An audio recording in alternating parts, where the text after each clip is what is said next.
বছরের শুরুতে বিশেষ করে সন্তানদের ভর্তি নিয়ে যখন আমরা অনেক অভিভাবকরাই দৌড়ঝাঁপ শুরু করেছি, প্ল্যান পরিকল্পনা করছি, এই সময়টাতে আমি আপনাদের কাছে উদাত্ত আহ্বান করতে চাই, শুরুতে আপনার সন্তান থেকে আপনি কি আশা করেন সে বিষয়টিকে ঠিক করে নেন।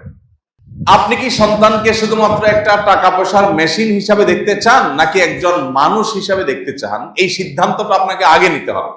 আপনি যদি মনে করেন যে আমার সন্তান সে ভালো ক্যারিয়ার গড়বে, এখানে ক্যারিয়ার বলতে সামাজিক একটা অবস্থান হবে আর অনেক টাকা পয়সা কামাবে, যেটা আমার সুখ স্বাচ্ছন্দ্যের কারণ হবে, যেটা আমার সমাজে ভাবমূর্তি উজ্জ্বল করার কারণ হবে, এরকম কিছু আমি চাই, তাহলে তার রুট একটা।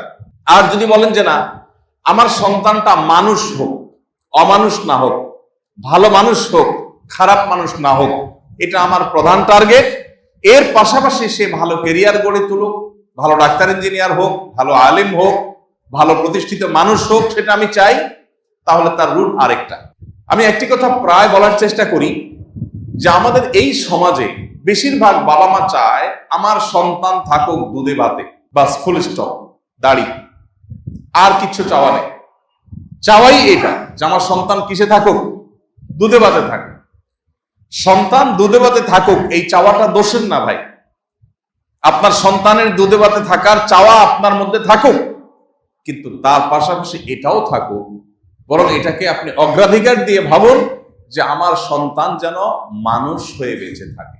ও যেন ঘুষখোর না হয়, ও যেন সুদখোর না হয়, ও যেন সন্ত্রাসী না হয়, সে যেন চিটার বাটপার না হয়, সে যেন কারোর হক মারার মতো মানুষ না হয়, সে যেন কারোর কষ্টের কারণ না হয়, সে যেন ভালো মুসলমান হয়, সে যেন আল্লাহ ভীরু হয়, সে যেন মুত্তাকি পরহেজগার হয়, সে যেন কোরআন ও সুন্নাহকে চিনে। এইটা থাকুক, পাশাপাশি সে তার ভালো ক্যারিয়ার গড়ে তুলুক, সে ভালো ডাক্তার ইঞ্জিনিয়ার হোক। এই চাওয়াটা দোষের নয়।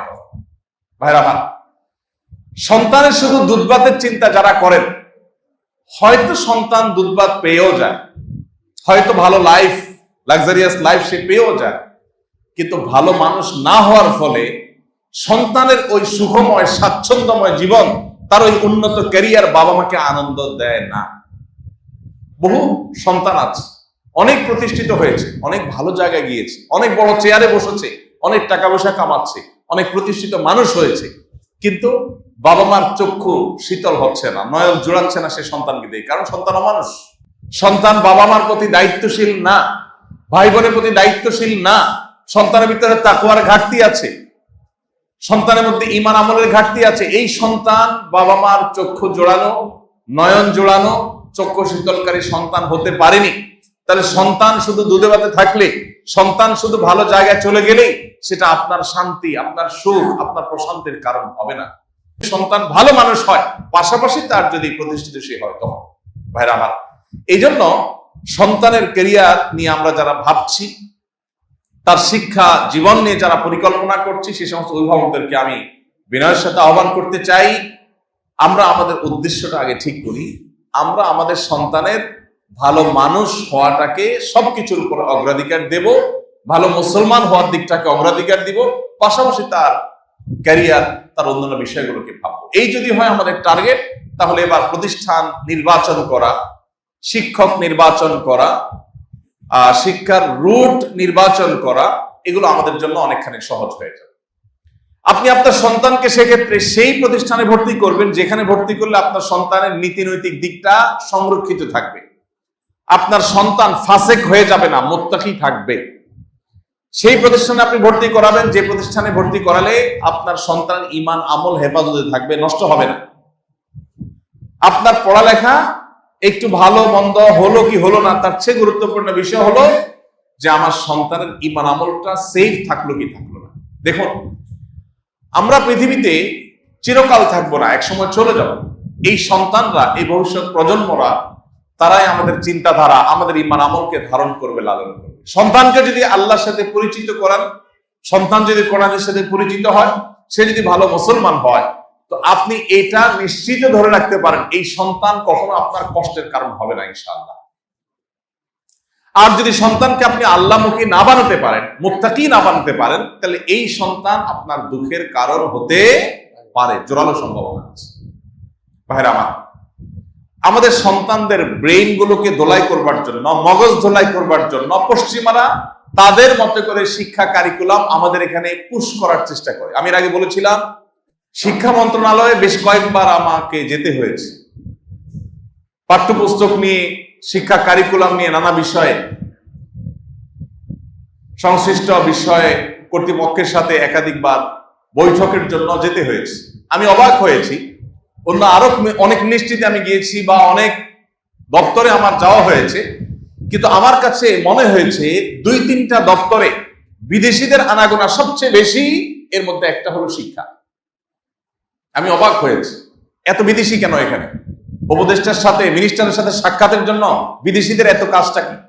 আমার দেশের ছেলে মেয়ে কি পড়বে না পড়বে এটা নিয়ে ওদের এত মাথা ব্যথা কেন? আমার দেশের ছেলে মেয়ে কি পড়বে এটা নিয়ে আমার মাথা ব্যথা, আপনার মাথা ব্যথা হবে, বিদেশিদের এত মাথা ব্যথা কেন হবে? তারা কেন এত ঘুর ঘুর করবে মিনিস্ট্রির মধ্যে? আমি যতবার গিয়েছি ততবার দেখেছি ওয়েটিং রুমে আমার সাথে অনেক বিদেশি অপেক্ষা করছে। আমি অবাক হয়েছি, আমি বিস্মিত হয়েছি। আমাদের সন্তানদের ব্রেইন ওয়াশ করার জন্য, তাদেরকে বেইমান করবার জন্য, তাদেরকে এদেশীয় কালচার থেকে সরাবার জন্য শিক্ষা কারিকুলামে হেন কোনো চেষ্টা না যে করা হয়নি।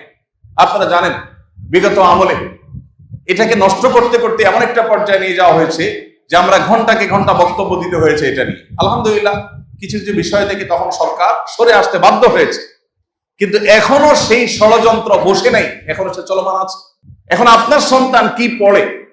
ও কি বাংলা শিখতে গিয়ে বাংলা শিখছে নাকি প্রেম শিখছে? সে কি বাবা মার অবাধ্যতা শিখছে? সে কি অবৈধ সম্পর্ক করা শিখছে শিক্ষার নামে? এই বিষয়টা দেখভাল করা আপনার দায়িত্ব। অনেক বাবা মা আছেন, ছেলে ফেলে ভালো স্কুলে চান্স পেলো কিনা, ভালো রেজাল্ট করলো কিনা, এরপরে ভালো কলেজে যেতে পারলো কিনা, ভালো ভার্সিটিতে যেতে পারলো কিনা, ভালো জায়গায় চাকরি পাইলো কিনা, ব্যাস এটাই তার দেখার দায়িত্ব মনে করে। বরং দুর্ভাগ্যজনক সত্য হলো অনেক অভিভাবক আছেন সন্তান ভালো জায়গায় যেন চান্স পায়, ভালো রেজাল্ট যেন করে, সেজন্য পারলে সন্তানের জন্য টাকা দিয়ে নকল কিনে এনে দেয়, সন্তানের জন্য প্রশ্ন ফাঁস হওয়া প্রশ্ন কিনে এনে দেয়। অনেক অভিভাবক এরকম আছে না নাই? যেই অভিভাবক তার সন্তানের জন্য ফাঁস হওয়া প্রশ্ন কিনে এনে দেয়, সংগ্রহ করে দেয়, নকল সরবরাহ করে দেয়, এই অভিভাবক এই সন্তানের হাতে মূলত বিষ তুলে দিচ্ছে, তাকে অমানুষ করছে, নীতিহীন করছে, চোর এবং প্রতারক বানাচ্ছে। এই ছেলে রাষ্ট্রের কোন দায়িত্বে যখন যাবে, সে একজন চোর, ঘুষখোর, টিন চোর, গম চোর এবং ডাকাতের ভূমিকা অবতীর্ণ হবে। আমরা যারা অভিভাবক আছি, আল্লাহর কাছে আমাদের অনেক বড় দায়িত্ব আছে ভাই। আপনার সন্তানের শিক্ষা বিষয়ক পরিকল্পনা করবার আগে আপনি ভাবুন আপনি সন্তানকে কোথায় দেখতে চান। অন্য সবার সন্তানরা চকচকে গাড়ি বাড়ি এগুলো স্বপ্ন দেখে, আপনি আপনার সন্তানটা ভালো মানুষ কিনা, মা বাবার কথা শুনে কিনা, সৎ কিনা, আল্লাহ ভীরু কিনা, আল্লাহকে ভয় করে চলে কিনা, হালাল হারাম মেনটেন করে চলে কিনা, আপনি সেটাকে দেখবেন। যদি এই জায়গাটাতে আপনি ফোকাস করতে পারেন, মনোযোগ দিতে পারেন, আর সন্তানের আদর্শটাকে আপনি হেফাজত করতে পারেন, তাহলে আপনি একজন সার্থক অভিভাবক। এই দেশকে এগিয়ে নেওয়ার পেছনে আপনার ভূমিকা সবচাইতে বেশি। আমাদের এদেশে এখন শিক্ষিত জনগোষ্ঠী গড়ে তোলার চাইতে সৎ জনগোষ্ঠী গড়ে তোলার কোন অংশেই গুরুত্ব কম নয়।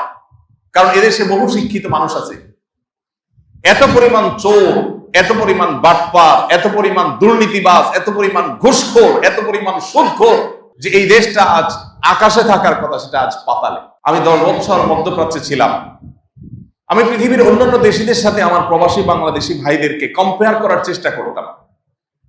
আপনি এখনো যদি মধ্যপ্রাচ্যে যান, সৌদি আরবে যান, বিভিন্ন দেশে যান, আপনি অবাক হবেন। অন্য অনেক দেশে মানুষের চাইতে এদেশের মানুষ বিদেশে গিয়ে অনেক বেশি পরিশ্রম করে।